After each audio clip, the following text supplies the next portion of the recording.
y'all, it's your girl Robin Chanel, and I'm coming to you with another episode with Robbie Speaks the Pod. I'm so excited to be here with you guys today. A lot of shit to cover. So go grab snacks, grab drinks, because we about to get into some things, bitch. Okay, and then I got my water and my Yeti. Nice little cocktail, mocktail, whatever you're into these days. And yeah, come back so we can get into this episode. First things first, before we get into the motherfucking mess, Happy New Year! Happy New Year, guys. It's my birthday month, so I'm really excited about this month and what it's going to bring us. We are going to have a good 2026. I believe that. I feel that. I know that. Wasn't a good day for the Diggs brothers. One got axed from his team and the other one is putting his arms and hands around bitches' necks, allegedly. I hate this for my girl. I really do hate this for Cardi B. She had also came out and said, y'all want me to put my baby back in my pussy? No, Cardi, we don't want you to put the baby back in your pussy. We want you to stay focused on the goal. Okay, and have an amazing, stress-free fucking tour. We want you to start paying these motherfucking comments no mind. No, we don't want you to put the baby back up in the canal, bitch. We want you to focus on your focus and pay the internet streets. You give too much and I've been saying this, love you down bad, but baby, sometimes you really got to be Beyonce to some of this shit. Not everything needs a motherfucking response. And yes, they're going to drag you. They're going to drag you on Monday. They're going to drag you on Tuesday. They're going to drag you. You're hot. You're that girl. Okay? Pay them motherfucking comments no mind. But allegedly, Steffon Diggs had a situation with his chef who he allegedly strangled and put hands on due to non-payment. The fees wasn't feeing. He said, bitch, you must be crazy if you think I'm going to pay you in another. Oh, thing that really grinds my gears when it comes to the whole Steffon Diggs thing is you have not been on our radar for a good fucking year. Thanks to Cardi, we now know you, what you do, who you are. Not all of us watch sports. Not all of us are Patriots fans. You were supposed to come in here, sit your motherfucking ass down, and heal my girl. Baby he said, let me heal you. Not knowing that a man, especially a Steffon Diggs cannot heal you. That work comes from within, honey. That work comes with therapy. Shadow work. That work comes with digging deep into yourself and healing parts of you that probably will never be fucking healed. You're always healing, and a nigga can't do it for sure. But that's another conversation. Today we back on Trayvon. We back on Steffon ass. Okay, you were supposed to bring your motherfucking ass in here. Now that you dating and got one of the hottest bitches in the game knocked up, you were supposed to come in this motherfucker, sit your ass down, shut up, and don't touch shit. And apparently, and somehow, you have been able to do all of everything but that. You are in the news more than Cardi fucking B. And I don't like that for my girl. Get your shit together, Carl. Damn. Like, I am so sick of seeing this motherfucker. Steffon Diggs, strangled. Steffon Diggs, assault. Steffon Diggs, lawsuit. Like, what you feeling like, nigga? You done pissed me the fuck out and tried to be quiet for my love for my girl. But, bitch, you are pissing me off and you fucking up the thing. Shit. We didn't even know who the fuck you was, and now you everywhere but where the fuck you supposed to be. Yeah, the brother, I think he got a baby with Joy. They asked him. He got about 6 months left, and he's gone, allegedly. But yeah, I'm off the Dig brothers. I'm sick of them, especially that middle child. I don't know the ages. I don't know if Steffon is the middle child or what, but that's what the fuck is given. And I'm sick of. I am sick of his ass. All right. Moving on for real. Stranger Things. A lot of people are up in arms and upset how it ended, how it was written, what happened. People are really sad that nobody really died. We didn't lose any characters. Spoiler alert, 11 is out there somewhere. I believe. Do you? I believe my girl's out there at the waterfalls. But no, in all seriousness, a lot of people are upset the way the Duffer Brothers chose to close out the last episode of Stranger Things. I'm not mad that a lot of the characters didn't perish. I that's fine. But I can't I hate that there were so many plot holes and so much left to be desired. When you close out a show like that, you can't fuck imaginations. What are we doing? Where are we going? What's next? Type shit. You know? And a lot of plot holes, lots. We're not going to sit here and act like that 11 and them children ain't been kicking the Mind Flayer and Vecna's ass for 5 seasons. Barely, but they do it. So we're not going to act like the fact that they were able to defeat such a big beast of a monster was out the realm of possibilities, because it wasn't. They've done more with less. The episode of them defeating Vecna have been longer. Absolutely. I totally agree. Should somebody had lost an arm, scratch to the face? I agree. But for the most part, I'm not really mad at how it ended. Disappointed at certain parts, you know what I mean? And now you leave so much to be imagined, and I hate that part of the fact that they didn't utilize Joyce more. I hate the fact that they didn't, like, when Joyce was about to behead Henry and her and Hop was there, I would have liked a moment with them with that, because they went to high school together. Yeah, a lot of plot holes, but at the end of the day, what can we do, right? We can enjoy the art for what it was, and the actors did a phenomenal job, whether we're satisfied or not. Those children, now adults, did a phenomenal job. Duffer Brothers, amazing storytelling up until the last season, the last episode. I can agree to that. It was just too much. It was too many contradictions. It was too much misunderstanding. Like, you know, Will is able to tap into Vecna's mind because he's a sorcerer. So why, when Vecna was being attacked, why wasn't Will affected by that? Where's Dr. K? I think that's her name. Where's the doctor that was trying to get 11? What happened to the soldiers? And for the fucking life of me, where the fuck was the demi-dogs? Did something happen in episode 4, season 5, when Will, like, tapped into his powers and defeated the demi-dogs? Did we miss something that they wasn't supposed to be around anymore? Because they come in packs. So where were they? So yeah, like I said, so much left to be desired. I think that was on purpose. At least I'm hoping. But I'm not mad at how it ended. I just wish we could have had more. The graduation didn't piss me off as much. A lot of you guys hated the graduation scene. I didn't mind it. It is what it is. They're grown and they're growing up, and they deserve to have that closure when it came to Hawkins High. So I just hate that we didn't get more of the mind fuck of it all. You know what I mean? Because I'm left mind fucked because I don't understand how. It's just so many holes. All in all, amazing show, amazing actors, amazing team.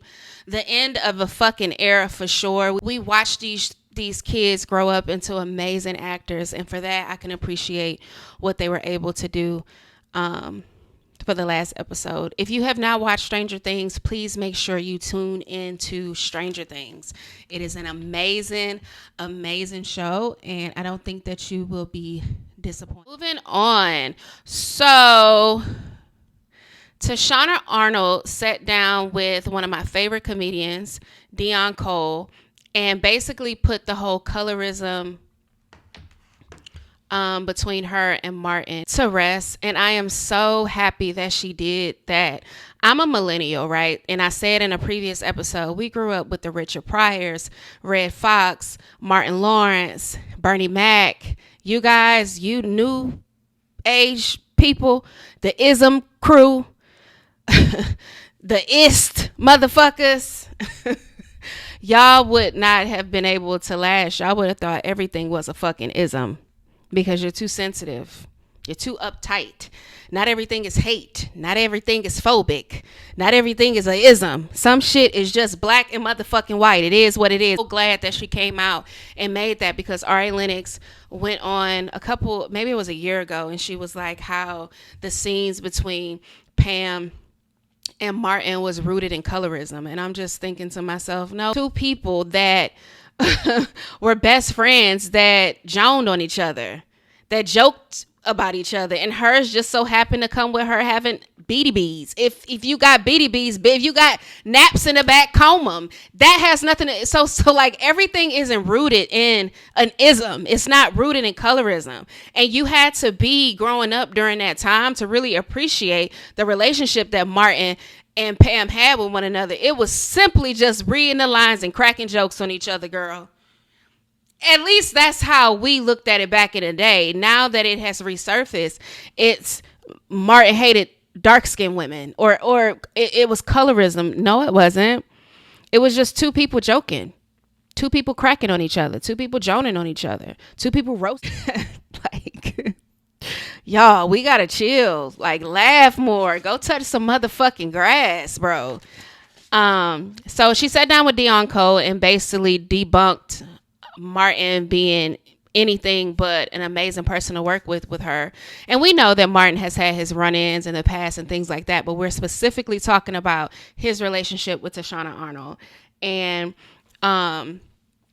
yeah, she came out and she was basically like, hey, like that's not what that was. That was simply like us having a good time, and he's a comedian and I'm a roaster too. So we did the thing, and Martin, if not, is one of the best sitcoms from the fucking 90s. Like, that show was everything. So shout out to Tashina Arnold for coming out and clearing that up. I hope Ari was able to get her answer and the confirmation that it had nothing to do with colorism, because it did not. Moving on. Saucy Santana wants y'all to leave him the fuck alone, because he chooses to sit on TikTok Live and battle. So I used to battle. I had built a community on TikTok and we used to battle. Okay. A couple things can be true at the same time. Live streaming battles on TikTok is begging. It is. It's asking people to send you their money so you can win a game. That's begging. That's asking. No? That's just what that is. Hate the word, but that's what it is, right? Also, you build a community and everybody can do it.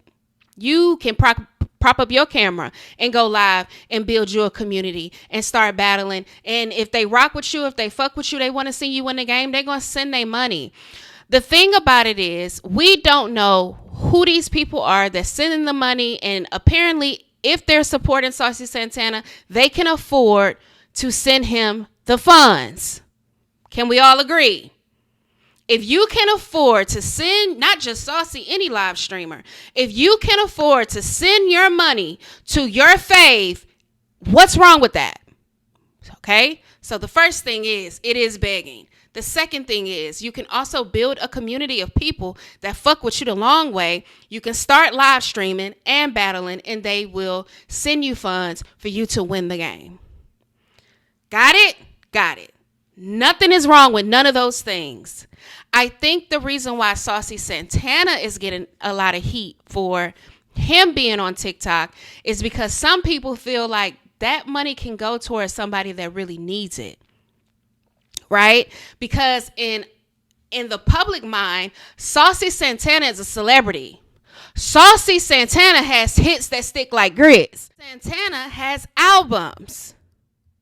So to see a celebrity literally do 10, 12-hour days battling isn't what the average day-to-day 9-to-5er wants to see. And so now it's a whole bunch of think pieces about it. You know what I mean? TikTok, what you guys have to wrap your mind around is people are finding unique ways to push their music, to push their brand, to become relevant. And TikTok is one of those places that will put your face in places that you don't even know exist. Honestly, that's the good thing about the app.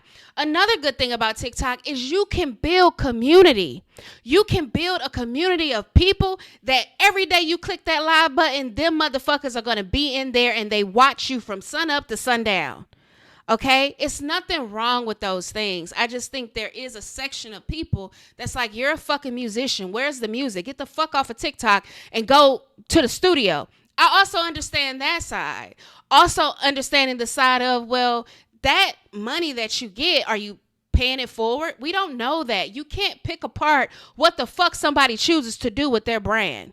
Go live and see how that works for you. So one thing I can't agree with Saucy with is live streaming. That shit is hard fucking work. He did not lie. Battling, creating a community, making sure that your live is entertaining and fun, or you will see that you'll see them motherfucker, the guest count go from 2.1K to 70 and real fast. If you just sitting on that motherfucker diddling and diddling your thumbs, bitch. It is a space for entertainment. Should people be compensated for it? Sure. If you can compensate. If you can't, stay support, tap the screen, and move the fuck around. I don't think we should make it a big deal. I think that the reason why it's a big deal is because it's Saucy Santana and he's a celebrity. And to the average human eye, he's already rich. So why the fuck are you asking 9-to-5 people that work regular jobs to help you win a game through their hard-earned money? I see all sides, but as a TikTok battler who used to battle, do what the fuck you want to do with your fucking money. The shit didn't work for me because I got too much pride for that shit.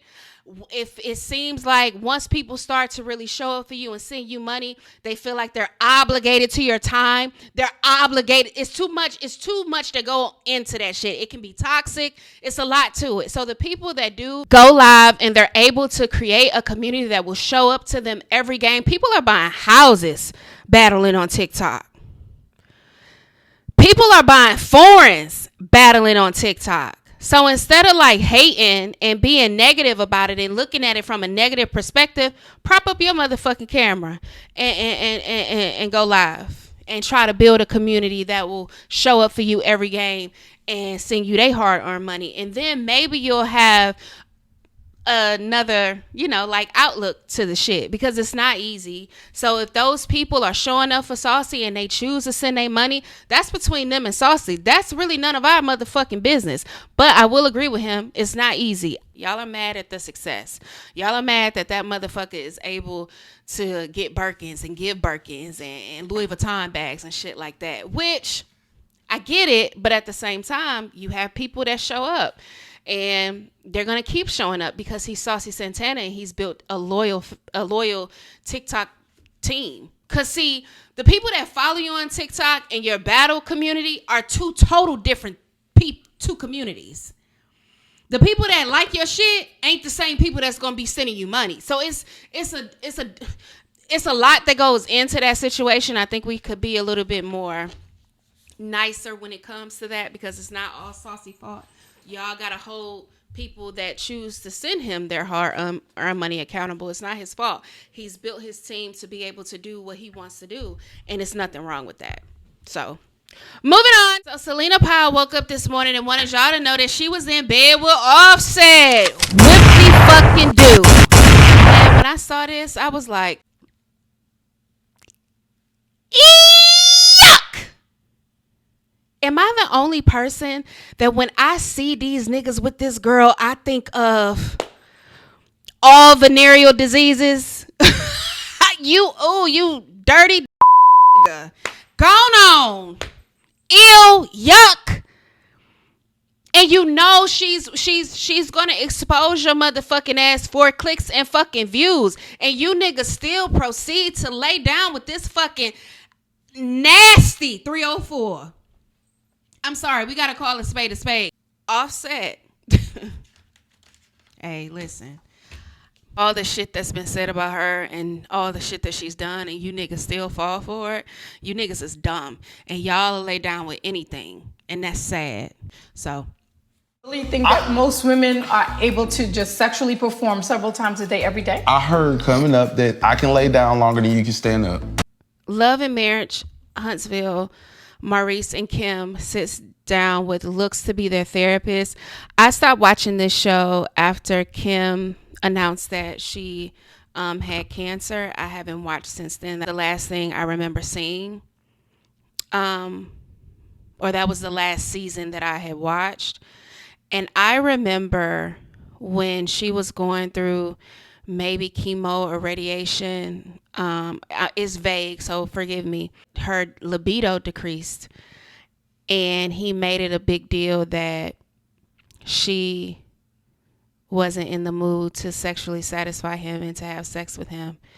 And he made it like an issue.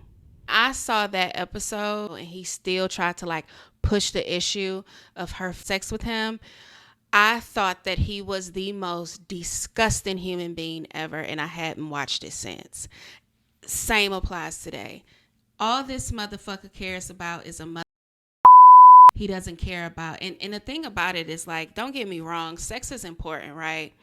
But at the same time, you're supposed to be my partner and we're supposed to be one. You know what I mean? She was going through the whole cancer thing and you still didn't understand why. Like, I can't stand Maurice. I think he is a narcissist. I think he is a habitual fucking gaslighter. And I think that he deserves to be by himself. But especially for a woman that has just gotten the worst news of their entire lives, the thing that's at the top of your mind is a like, are you 15? I want better for Kim. He disgusts me. He's a disgusting husband. And he deserves to be by his fucking self. Moving on. We have a strawberry letter. Woo! Let's go. Dear Robbie, I first would like to say I love how honest, authentic, and funny you are. I love you too. Keep being you. Now, I have been married for almost 2 decades to basically my high school sweetheart. He is my best friend, a hard worker, and a great father, and the only man I have ever been with sexually. The only problem is I cannot remember the last time I've had an actual orgasm with him. Like, I am embarrassed to say it has been years. He is very conservative, and so that makes for a very predictable sex life. I have tried to have conversations about it without hurting his feelings, but I feel like he's not listening, and honestly, once he gets his, he's satisfied. How do you suggest I can facilitate some type of excitement? Or should I continue to let my Rose be my side piece because he crosses all the boxes? Damn! Girl, that's the only nigga you fucked? Girl, God bless you. A wholesome woman. I love that for you. A lot of us can't say the man that we married to and been with was our first, last, and motherfucking he ain't your only and he ain't your. Well, I hope he is for you, for your sake, bitch. I do. I want this to be good for you. You're not wrong. You're not broken, dramatic, or asking for too much. You're simply human. Okay? I want you to understand that. Your pleasure is not optional. Your orgasm is not a bonus round. And sex is not complete until you are satisfied. Think a conversation needs to be had, a serious, a real one. Although sex is not everything, sex is very important in a relationship. Period. You're human. You want to feel good. You've given this nigga all your years and all your kids and all your motherfucking tears. You deserve to have an orgasm. Also, stop faking it for these niggas. You see how I did that? You don't have to crush his ego by being honest. What you do is you build your ego when you, yes, yeah. that shit, if you gotta be silent as a church mouse, that will lead into a beautiful conversation with your husband or your partner. You know what I mean? You are not supposed to settle. You are not supposed to, oh, well, I'm here. This is all we can. No, we're supposed to have hard conversations, and we have to start telling the truth in the moment. You build you boost these niggas head up if every time y'all getting it on, you busting a nut that ain't even nothing. You coming and the came ain't it came and went. Start being honest during sex. And I promise you, if you're scared to have the conversation, like just going in it raw like that, stop faking it in sex. Matter of fact, what you could do is after you don't nut, go to your rose, because that's another pleasure for you. And if he fucks with you and he loves you, cares about the way he makes you feel, that rose gonna be a problem. The next time you pull that rose out. Pull it out right while he wiping his ass. Pull that rose out while he, they always got one of these next to him. After he finished, wiping that shit on there, girl, pull that rose out. Have you ever done that? I'm sure you haven't. It's probably you and a rose by yourself. Those are the best though, girl. One thing about okay, girl, but yeah, no. Go in that nightstand. Get little homie and go to work on Myra. Go to work on Miss Myra, girl. Charles ain't gonna know what to do. He gonna, well, shit. What's wrong? What happened? And go into that conversation like that. At the end of the day, a marriage is friendship. That's supposed to be your motherfucking dog. And you don't have to be mean. You don't have to be, but you can be honest. You done lied to this nigga for a long time. So how he's supposed to know what don't satisfy you if you haven't showed him that he does not satisfy you? And that you're not pleased and you're not happy. And it's important for you to be happy, because sex is not over until both of us are pleased. He's not conservative. He's selfish. Because you've allowed him to be selfish. He's not conservative at all. He's selfish. He's all for self because he's been able to do this for all these years. So have the conversation, friend. Have the conversation. And if that doesn't work, then maybe it's time for therapy. Maybe it's time to sit down with someone. Exhaust all possibilities before your story ends of him being your only nigga. Can I get an amen? Amen. I enjoyed this episode. Shout out to you, my love. I pray that you have amazing sex days here on out. I pray that some kind of spark comes into your marriage and it fills your fucking heart's desires, because that's what you deserve. You deserve a healthy marriage and you deserve a healthy sex life. It's not an option. And if it has to be an option, then maybe we need to source more help. Shout out to you though for sending in your strawberry letter. I really appreciate you. Open it up to me. It warms my fucking heart. If you have not sent in your strawberry letter and you have a dilemma, a key, a funny story that you want to share, please be sure to send it to Robbie Speaks the THE pod at gmail.com. Y'all know me. I don't stay here too long. I don't hold y'all long because I got shit to do and an ass to throw in the circle. New Year, my loves. I hope this year is everything you desired and more. I hope that God grants all of you every desire of your fucking heart. Thank you for tuning in. Don't forget to follow me on all social media sites. That's TikTok, X, Instagram, Robin Chanel. Email your strawberry letter so we can feature it in our next show. Don't forget to comment. Heavy on the comment. Subscribe.